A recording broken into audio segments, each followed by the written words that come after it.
अंतर्मनाचा वेध घेणारे news channel star city one.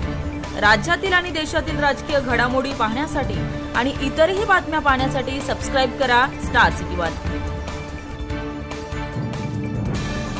आपण ठरवलं होतं की 8 जूनला आंतरवालीत आमरण उपोषण करायचं, परंतु आपलं आमरण उपोषण करण्यासाठी काय मन लागत नाहीये तिथं त्या गावात, म्हणजे आंतरवालीमध्ये।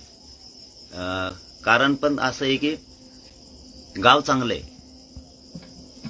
त्यांच्या गावाला आपल्यामुळे अडचण येते असं जर त्यांचं म्हणणं असेल तर गाव अडचणीत येऊ नये, गावचे लोक अडचणीत येऊ नये ही आपली भावना आहे। त्याच्यामुळे आपलं तिथं आता आमरण उपोषण करायला मन लागत नाही। त्यामुळे आपण आंदोलन 8 जूनला कुठं करायचं, काय करायचं हे ठिकाण समाजाला विचारून पुन्हा ठरवून तुम्हाला सांगेल अशी माझी आत्ताची भावना आहे। या वेळेला मी ज्यासाठी असं सांगतोय, ज्यासाठी हा व्हिडिओ बनतोय, त्या माध्यमातून जाहीरपणाने सांगतोय की ते गाव अडचणीत यायला नको।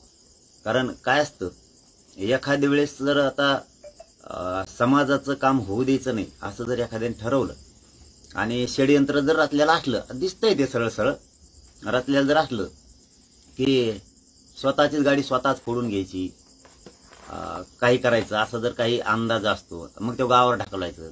मग पुन्हा षडयंत्र सरकारने रचलेलं आहे, सरकारने पुन्हा यायचं, त्या गावाला हाणायचं, पुन्हा गाव अडचणीत आणायचं, किंवा ते गाव अडचणीत कसंही हा जर डोक्यात उद्देश ठेवून एखाद्याच्या माणसाचं जर म्हणणं असलं तर त्या उद्देशानुसार तो वागत असतो। जर कोणी बी असू द्या, त्याच्या मनात जर उद्देश भांडणं करायचा असला तर तो मुगम कोणाला बोलतो, भेटतो, रामराम करतो, काय चाललं विचारतो, असली भाषा वापरतो, कोणाच्या मुद्दाम घरी जाणार, गावात फिरणार, त्याचा उद्देश असा असतो। मग अंदाजा तेव्हाच लक्षात येतो, कारण आपण महाराष्ट्रभर काम करतो तेव्हाच उद्देश लक्षात येतो।